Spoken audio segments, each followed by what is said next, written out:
नमस्कार, मैं हूं सबीना देशमुख। खबरों की शुरुआत करते हैं। ग्वालियर में एक इंटर स्टेट ठग गिरोह का पर्दाफाश हुआ। क्राइम ब्रांच ने 20 लोगों को गिरफ्तार किया। हैरान करने वाली बात यह है कि इस गिरोह में महिलाएं भी सक्रिय थीं। गिरफ्तार आरोपियों में 8 महिलाएं शामिल हैं। ये गिरोह बीमा पॉलिसी और लोन दिलाने के नाम पर लोगों को शिकार बनाता था। पुलिस के मुताबिक अब तक इस गिरोह ने 8 से 10 हजार लोगों को ठगी का शिकार बनाया। पंजाब, दिल्ली, हरियाणा, मध्य प्रदेश सहित कई राज्यों में एक गिरोह सक्रिय था। गिरफ्तार आरोपियों के पास से जब्त दस्तावेज में करोड़ों रुपए के हिसाब किताब सामने आए हैं। और इतना ही नहीं, 500 सिम कार्ड, कंप्यूटर जब्त हुए। इस गिरोह का मास्टरमाइंड सुमित रंजन भी पकड़ा गया। क्राइम ब्रांच के मुताबिक अब तक 50 करोड़ रुपए की ठगी का ये मामला सामने आया है, लेकिन अभी बहुत से राज ऐसे हैं जिनका खुलना बाकी है।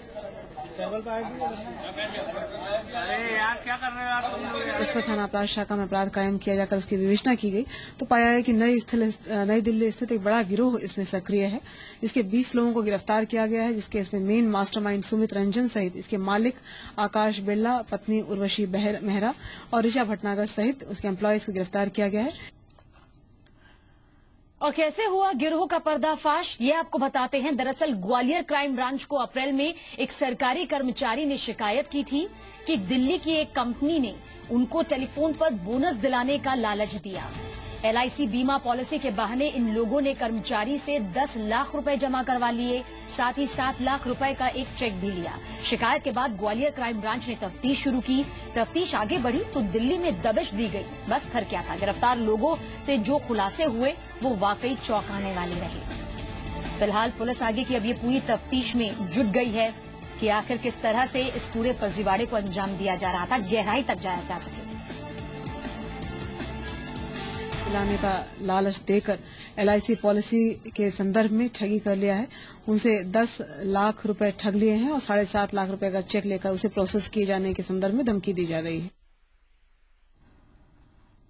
और कैसे काम करता था ये गिरोह, ये भी आपको बताते हैं। क्राइम ब्रांच के मुताबिक दिल्ली में आकाश बिरला नाम का शख्स और उसकी पत्नी उर्वशी ने infinity investment solution private limited नाम की एक कंपनी बनाई, जिसमें सुमित रंजन नाम का शख्स मास्टरमाइंड के तौर पर काम कर रहा था।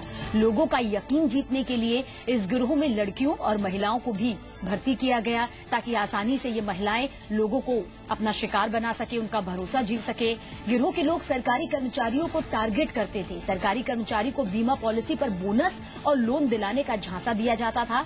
जब ग्राहक भरोसा कर लेते थे तो फिर उनसे सिक्योरिटी मनी के नाम पर पहली किस्त में 20,000 से लेकर 1 लाख तक की जो राशि थी वो जमा करवा ली जाती थी। इसके बाद ग्राहक से 8 से 10 बार में 10 लाख रुपए तक ले लिए जाते थे। जब ग्राहक पैसे की मांग करता तो ये गिरोह इन ग्राहकों को vigilance, income tax, sale tax का छापा पड़वाने की धमकी देते थे। ठग गिरोह ने करीब आधा दर्जन से ज्यादा फर्जी कंपनियां बना रखी थी।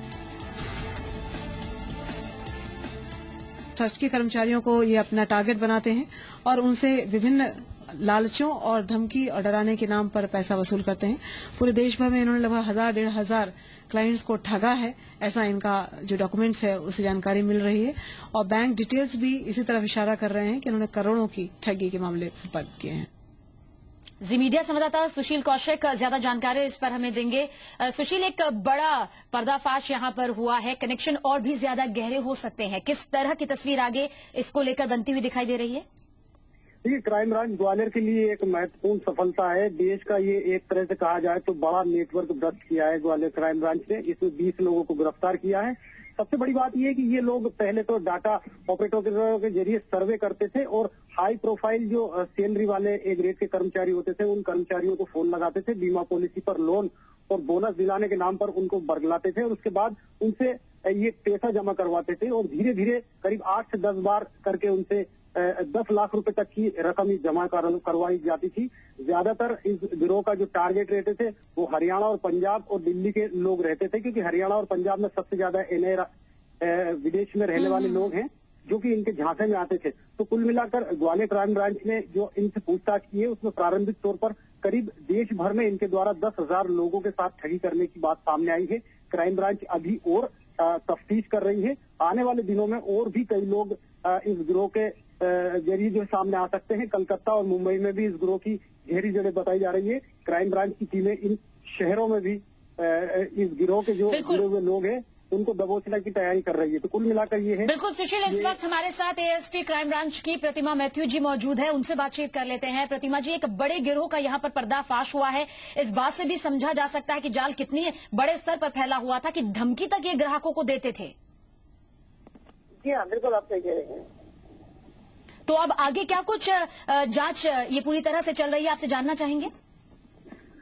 इसमें कुछ इन्होंने कुछ और पैरेलल कंपनी से टाई अप किया हुआ था। जब इनकी पुलिस में शिकायतें होने लगी तो उससे बचने के लिए इन्होंने अन्य कंपनीज के नाम का सहारा लिया, उनके अकाउंट्स का उपयोग करना शुरू किया। उसमें इन्होंने कमीशनिंग कर ली। 60% हमें मिलेगा, 40% जो संबंधित कंपनी होगी उसे मिलेगी। इस तरह की कुछ सहयोगी कंपनियों की जानकारी मिली, उन पर भी कार्रवाई की जाएगी। बिल्कुल प्रतिमा जी, आपको लगता है कि तार और भी ज्यादा गहरे हो सकते हैं, तो किस तरह से साझा कार्रवाई आगे अंजाम दी जाएगी? जैसा कि हमारे संवाददाता भी ये भी बता रहे थे कि कनेक्शन सिर्फ यहाँ एमपी तक सिमटे हुए नहीं है या दिल्ली तक सिमटे हुए नहीं है, बल्कि और बड़े स्तर पर अनेक राज्यों से भी जुड़े हुए नजर आते हैं।